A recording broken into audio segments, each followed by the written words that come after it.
진행을 할 텐데요. 저희 세 번째 발표는 K바이오 솔루션 강경윤 대표님께서 진행을 해주실 거고요. 저희 강경윤 대표님은 국내뿐만 아니고 해외에서도 여러 가지 디지털 의료기기나 디지털 치료기기 기업을 대상으로 컨설팅을 진행을 해주시고 계세요. 오늘 세미나에서는 디지털 치료기기 글로벌 시장 분석 및 FDA 인허가 전략에 대해서 강의를 해주시겠습니다. 그럼 강경윤 대표님 앞에서 발표 모시겠습니다. 큰 박수로 맞이해 주세요. 지금 이제 보여드리는 내용은 이 글로벌 시장의 분석에 있어서 미국 시장을 보시게 되면은 미국에서 가장 바이오텍이 가장 빠르게 성장하고 있고 이미 큰 그 매출을 보이고 있는 곳은 보시는 이제 뉴욕과 펜실베니아, 매사추세츠 지역의 동부 지역, 북동부 지역, 그리고 캘리포니아 지역 이렇게 가파른 성장을 보이고 있습니다. 이러한 앞서 말씀드렸던 퇴행성 관절염 치료제에 있어서 현재 이제 인공관절의 의료기기에 대해 말씀을 드렸고요. 이런 것들이 이제 의약품에 있어서는 지금 보시는 FDA 미국 식품의약품안전국에서 질레타라는 의약품을 승인을 내렸는데 바이오텍에서 의료기기를 개발하는 관점에서는 이 의약품을 어떻게 승인을 내리는지에 대해서도 관심을 가져볼 필요가 있고요. 예를 들어 질레타라는 그 FDA에서 승인한 의약품의 경우에는 지금 보여드리는 워맥과 바스 이런 통증과 기능에 해당되는 지표 중에서 통증 지표만을 가지고 FDA에서 승인을 내렸고 독특한 점은 이 질레타라는 의약품은 이 통증의 지표가 12주까지만 개선이 되었거든요. 이 퇴행성 관절염이라는 것은 이제 어르신들이 그 무릎이 아프고 이런 슬관절염을 겪을 때 통증의 개선이 필요한 이제 의약품이 되는데 12주까지만 그 개선이 되었는데 그랬다가 지금 이 도표를 보시게 되시면은 24주 차로 이제 넘어가게 되면은 이제 12주에는 이 그 통증이 빠르게 녹색 표로 개선되는 게 보이다가 24주가 되면은 이제 이 지표가 더 이상 치료 효과가 사라진 것으로 나타났음에도 불구하고 FDA는 승인을 내린 내용이 되겠고요. 그래서 이러한 내용들을 보시면서 바이오텍에서 이제 의료기기에 있어서 임상시험을 준비할 때는 이런 의약품의 임상시험이 어떻게 전개가 되는가 이런 부분들을 이제 확인해 보실 수가 있고요. 이런 내용을 국내로 가지고 왔을 때는 그 국내에는 그 이 퇴행성 관절염을 이제 이 관련된 치료제를 개발하는 회사는 코오롱 티슈진의 인보사가 있고요. 아마 뉴스에서 접해 보셨을 거예요. 그리고 알바이오 개발사 네이처셀의 조인트 스템이라는 제품이 있습니다. 이 조인트 스템 같은 경우는 통증 지수 이제 워맥과 바스를 가지고 지금 FDA 기준과 같이 그 3상 임상시험을 완료를 한 내용이고요. 이런 걸 보실 때 임상시험을 준비를 할 때에는 이제 이 디지털 치료제에 있어서도 임상시험이 준비가 필요하고요. 임상시험을 준비를 할 때는 반드시 식품의약품안전처에서 고시되어 있는 이 임상시험 평가 가이드라인에 그 의거해서 임상시험을 준비하는 게 필요합니다. 그래서 예를 들어 해당 퇴행성 관절염 치료제에 있어서는 그 식품의약품안전처 2015년에 고시된 퇴행성 관절염 그 가이드라인에 의거해서 통증과 기능에 대한 임상 평가를 진행을 이제 한 것입니다. 이제 이런 내용에 대해서 최근에 이제 그 이슈가 된 부분이 있어서 소개를 이제 드리는 내용이고요. 이 바이오텍에 있어서는 의료기기 디지털 치료제 그리고 의약품의 심사가 있습니다. 의약품에서는 중앙약사심의위원회에서 품목 허가를 진행하게 되고요. 이 보시게 되는 이 그 퇴행성 관절염에는 말씀드렸다시피 코오롱 티슈진, 네이처셀 이런 상장사들이 있는데 해당 그 상장사 네이처셀의 조인트 스템의 품목 허가에 대한 중앙약사심의위원회 심사가 그 9월 2일에 진행되었던 내용인데 이 진행되었던 내용에서 그 좀 다소 이해하기 어려운 식품의약품안전처에서 명확하게 고시한 그 통증과 기능에 대한 평가를 이제 요구하지 않고 또 다른 구조 개선에 대한 평가를 요구를 하게 되었습니다. 그래서 이러한 내용들을 보실 때 식품약품안전처가 고시한 이 기준을 기업체 입장에서는 명확하게 잘 인식하고 사업 제품을 개발해야 된다. 왜냐하면 이러한 내용으로 인해서 이게 최근입니다. 9월 29일에 해당 중앙약심위 회의록에서 식약처 기준과 좀 벗어난 그런 구조 개선에 대한 요구가 나와 있었고, 이미 그 네이처셀 회사는 통증과 기능으로 임상을 다 마무리한 상태였기 때문에 이 기업의 그 중앙약사심의위원회 회의록이 9월 30일 공개가 되면서 기업의 9월 30일이니까 최근이죠. 하한가를 기록하면서 이 기업의 시가총액이 3천억 원이 하루 만에 증발되었습니다. 그래서 이런 내용들이 이제 그렇다면 이제 중앙약사심의위원회에서 제기했던 구조 개선은 지금 이제 이런 내용들은 그 치료제를 개발할 때는 임상시험을 진행할 때는 식품약품안전처의 명확한 기준을 참고하고 또한 FDA의 퇴행성 관절염 임상시험 평가에 대한 가이드라인을 보았을 때 그 중앙약사심의위원회에서 제기했던 구조 개선은 FDA에서는 구조 개선으로는 과연 그 통증으로 이어지는 명확한 그 상관관계가 성립되어 있지 않기 때문에 그 이 오스테오 아르트라이티스를 승인함에 있어서 스트럭처럴 엔드포인트 구조 개선으로는 FDA는 의약품을 승인한 바가 없다. 그러니까 이제 그 중앙약심위 회의와 전혀 상반되는 내용이었죠. 그래서 이런 내용들을 이제 기업들이 잘 준비를 해야 된다. 그리고 그 이러한 심의를 진행할 때도 이런 중앙약사 심의의 그 위원회 규정에 이제 위원을 맡는 분들이 그 심의를 진행하게 되는 기업의 그 동종 업계에 해당 기업을 경영하거나 이런 것들이 이제 이해 충돌이 있는데요. 이런 부분에 있어서 중앙약사심의위원회 약사법 18조의 규정에는 그 위원장이 이것을 관리하게 되어 있습니다. 그래서 이제 위원장이 동종 업계의 기업의 대표를 맡고 있으면 이게 사각지대가 생기는 겁니다. 위원장이 이해 충돌을 관리를 하게 되어 있다 보니 이런 위원장이 직접 그 이해 충돌에 해당될 수 있으면은 이런 내용이 사각지대가 생길 수 있다. 그래서 이런 부분들을 명확하게 치료제 개발에 있어서 이제 의약품의 심사에서는 이런 것들이 적용되기 때문에 그 식품약품안전처 기준, FDA 기준 이런 것들을 명확하게 이해할 필요가 있고요. 그리고 이런 이제 이 경우는 좀 그 논란이 되고 있는 그런 이슈이기 때문에 현재 그 고등법원에서도 2심 판결이 진행되었고요. 서울 고등법원 재판부 형사 7부에서 임상시험에 대한 아주 면밀한 그 평가가 이루어졌고 이것에 대해서 통증과 기능 수치가 이 해당 의약품 조인트 시스템에 대해서는 개선된 것으로 인정되었다는 이제 내용이 나왔습니다. 그래서 이런 내용들을 이제 최근에 그 대두가 되고 있는 내용이고요. 이런 내용들을 이제 감안을 해보실 수 있다는 거를 좀 먼저 말씀을 드리겠습니다. 하겠습니다. Q&A를 세션을 네, 진행하겠습니다. 일단 발표해주신 대표님께 너무 감사드리고요. 질문 있으시면 질문 받겠습니다. 마이크 전달 좀 부탁드릴게요. 네, 안녕하세요. 발표 잘 들었고요. 저 궁금한 게 두 가지가 있는데, 첫 번째는 그 퓨어 테라피틱스의 경우, 아까 의사 어플과 환자 어플 두 개를 보여주셨는데, 이게 혹시 각각 그 어플 따로따로 디지털 치료제로 승인을 받은 건지, 아니면 이 두 개가 하나의 디지털 치료제로 승인을 받은 건지가 궁금하고요. 두 번째는 이제 만약에 저희가 디지털 치료제 임상 시험을 한다고 했을 때 혹시 이제 대표님께서 보시는 가장 중요한 점이나 뭐 주의사항이 있다고 하시면 좀 알려주시면 감사하겠습니다. 예, 되게 좋은 질문 해주셨고요. 의약품과 의료기기 이 식품약품안전처나 FDA에서 승인을 할 때 제일 중요시하는 게 사용 목적입니다. 사용 목적과 적응증.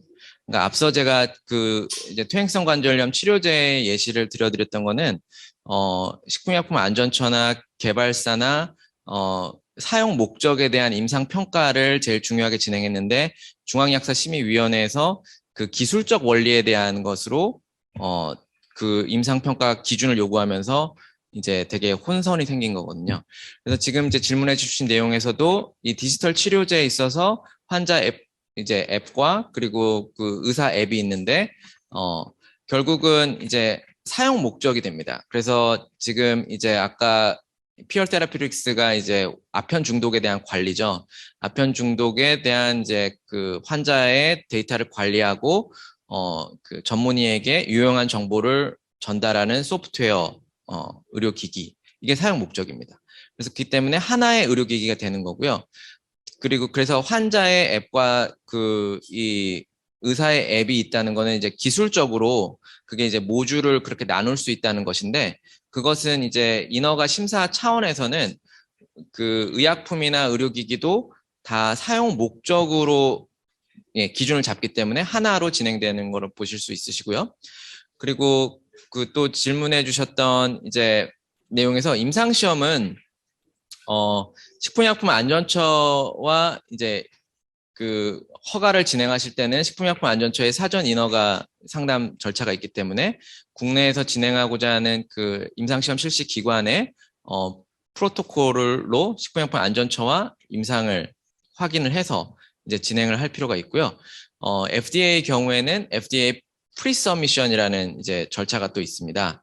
그래서 그 FDA 프리서미션을 통해서 미국에서 진행할 임상, 그러니까 이 경우에는 미국의 임상 병원을 이제 컨택해서 좀 어레인지할 필요가 있고요. 그 프로토콜을 작성해서 이제 FDA와 직접 프리서미션을 진행을 해서 그 FDA가 인정하는 임상 계획을 할 필요가 있습니다. 그래서 지금 아까 보여드렸던 사례처럼 그 이 식품의약품안전처 또는 이제 FDA에서는 이런 기준들이 있기 때문에 그 기준들에 미리 사전에 체크를 해서 컨펌을 받은 임상시험 프로토콜이 되어야 됩니다. 그럼에도 불구하고 지금 보여드렸던 사례는 이제 그 중앙의약사심의위원회에서 전혀 다른 그 임상평가 기준을 가지고 나와서 그 기업에 이제 그 여러 혼란이 있었거든요. 그래서 그런 것처럼 반드시 기록을 남겨둬야 됩니다. 예.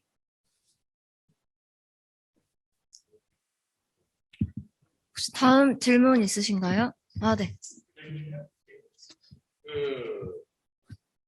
트럭이 인허가를 받을 때 미국이랑 한국의 기준이 이제 틀릴까요? 왜냐하면 지금 한국에서는 기존에 치료제가 있는 데에서는 치료기가 치료와 등등 이상에서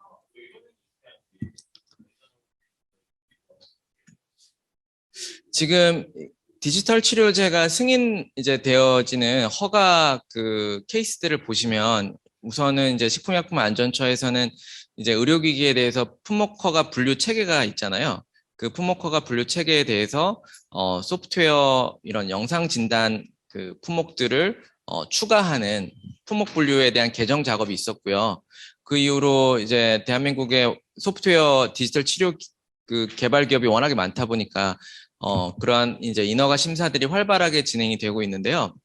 미국 FDA에는 지금 공식적으로 승인된 제품이 아까 보여드렸던 피얼 테라피틱스의 이제 아편 중독 그 앱과 그리고 아킬리의 이제 ADHD 과민성 주의력 결핍 그 장애, 아동 발달 장애 그 두 개만 지금 디노보로 승인이 되어 있거든요. 그러니까 그 지금 FDA의 그 승인 기록을 제가 봤는데요. 예를 들어 아킬리 같은 경우에는 임상 환자 그 ADHD 이제 치료하는 앱인데 1,300명을 임상을 진행했습니다. 엄청난 숫자죠. 그래서 지금 그 근본적인 기준은 이제 이 제품의 성능과 유효성, 그런데 그것이 기존의 소프트웨어 디지털 치료제는 있지 않던 제품이기 때문에 임상적인 히스토리가 정립이 안 돼 있어요. 그렇기 때문에 FDA나 식약처에서 임상을 요구할 수가 있는 것인데 그 임상의 환자 수 규모라든지 임상시험에서 어떠한 유효성 평가가 이루어져야 되는지는 식품의약품안전처와 FDA의 상이점이 있을 수 있습니다.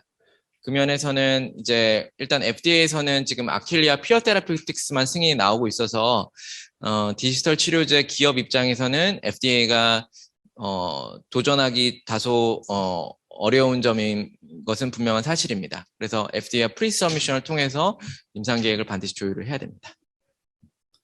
네, 질문. 네. 네, 좋은 발표 잘 들었습니다. 다름이 아니라 최근에 식약처에서 다양한 발표들이 FDA에서 다양한 발표들이 이어지고 있고, 프리서치의 제도 자체에 대한 문제점이나 혹은 그 제조 자체의 효용성이 좀 떨어진다에 대한 굉장히 많은 도전들이 있었던 걸로 알고 있는데, 앞으로 FDA의 그 가이드라인 방향이나 인허가 방향이 어떻게 될 거라고 보십니까? 일단 지금 현재 시점에서 되게 아주 중요한 정보를 알려드리면, 지금 아직 이제 코로나 팬데믹이 이제 진행 중이죠. 그래서 FDA는 디지털 치료제, 특별히 정신과 질환을 치료하는 사이키아트릭 디스오더라고 하죠. 사이키아트릭 디스오더를 치료하는 디지털 치료제에 대해서는 FDA의 공식 사용 허가를 받지 않고 미국에 론칭을 하는 것을 이 코로나 팬데믹 동안 예외적으로 허용한다라는 것을 공표를 했습니다. 예, enforcement policy로.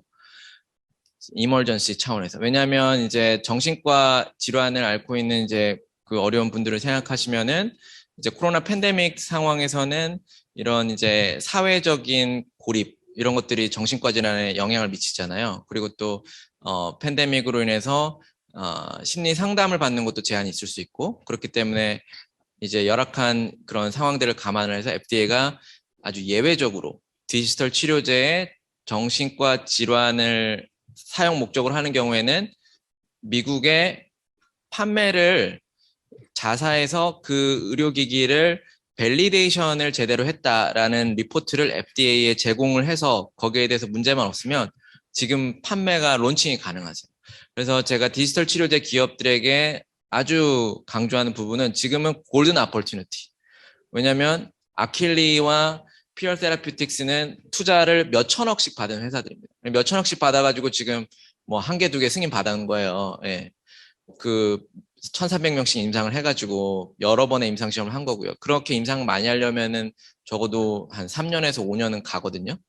그러니까 이 디지털 치료제 정신과 질환 관련해서 개발하신다면 그 밸리데이션 하는 것은 그렇게 어렵지 않습니다. 밸리데이션은 자체적으로 빨리 할 수 있기 때문에 그렇게 해서 미국에 론칭을 하게 되면은 일단 결국은 요즘은 이제 사용자 유저 베이스가 그 힘이잖아요.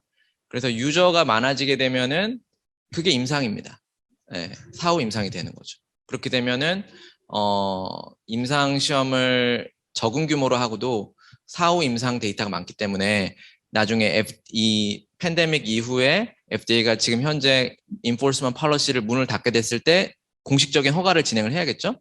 그때 진행할 수 있는 레코드가 많이 남아 있고, 그래서 저는 이제 항상 강조를 드리는 게 기술의 진보를 계속 하시기보다는 일단 제품을 이런 미국이나 식약처나 주요 국가에서 허가를 빨리 받는 게 중요합니다. 허가를 빨리 받기 위해서, 또는 미국 지금 문을 열어둔 상태거든요. FDA가 아주 예외적으로 빨리 진출하시는 게 지금 아주 중요한 내용입니다. 안 그러면 그 아킬리나 피얼 테라퓨틱스가 걸었던 길을 가야 된다고 생각하시면은 정말 힘듭니다. 네. 네. 제가 최근에 그 DTX 이스트에 잠깐 저희 직원들이랑 이렇게 방문을 해서 거기에 안을 봤는데, 최근에 그쪽의 산업군에서는 사실 프리섭 이후에 방금 말씀하신 코스에 대해서 조금 가이드는 아직 불명확하다라고 들은 것 같고, 두 번째는 이제 보험 수가 지정에 있어서 굉장히 보수적으로 바뀌었다. 그 미국 정부 측에서 이런 의견들이 있었는데, 그 부분에 대해서는 어떻게 생각하십니까? 일단 첫 번째는 지금 저희도 그 국내 소프트웨어 이제 다수의 기업들과, 예, 제가 여기서 이름을 알려드리면 알만한 소프트웨어 기업들과 미국의 이제 임상시험 진행을 놓고 FDA와 프리서미션을 지금 거의 3년 동안 해오고 있습니다. 그렇기 때문에 일단은 허가를 내려줄 기관이 FDA이기 때문에 그 FDA에 우리 제품에 대한 기술을 이제 소개하고 그리고 임상시험 설계 계획서를 정확하게 이제 확인받는 작업을 하면 그렇게 해서 임상시험을 진행해서 통계적으로 유효한 결과가 나오면 FDA가 승인을 이제 진행을 해주게 되는 거고요. 그 인허가 절차는 반드시 그 어떤 이런 기준이나 가이던스보다도 왜냐하면 다 임상시험이라는 게 특수하잖아요. 그거를 반드시 FDA와 직접 프리서미션을 진행을 이제 해야 될 필요가 있고요. 그리고 지금 이제 보험 수가에 대해서는 그것은 이제 주마다 다르고 또 보험 회사 기업들마다 다르기 때문에 뭐 일률적으로 더 완화되었다, 더 강화되었다라고 좀 평가하기는 좀 어려움이 있다고 보이고요. 어쨌든 그 시장에 진출한다는 것은 그러한 이제 보험 수가 코드도 잡고 체계를 진행을 하는 겁니다. 그래서 그렇기 때문에 그 이제 미국의 51개 주에서 그 여러 보험사들 중에서 우리 제품에 대한 보험 코드를 인정해 줄 수 있는 이제 회사가 어디 있을지. 그러니까 그거는 이제 일반적으로 FDA 승인이 나와야 그걸 바탕으로 이제 진행이 되는데 만약에 지금 FDA의 팬데믹 유예를 바탕으로 들어간다면 보험이 적용이 쉽게 안 될 수도 있겠죠. 그렇기 때문에 진행할 때는 그걸 통해서 이윤을 창출한다기보다는 좀 서브스크립션 구독이라든지 이런 그 사용료를 좀 낮춰서 자사 제품의 유저를 빠르게 많이 확보를 하는 것 자체가 이제 파워가 되겠죠. 그리고 나서 나중에 이제 SNS 그런 기업들이 다 그렇게 하잖아요. 플랫폼 기업들이. 예, 그래서 그런 방식을 좀 검토해 보실 수 있겠습니다. 예. 혹시 다른 질문 사항 있으실까요? 네, 질문 더 이상 없으시면 강경윤 대표님께 좋은 강의해 주신 강경윤 대표님께 큰 박수 다시 부탁드리겠습니다. 네, 감사합니다.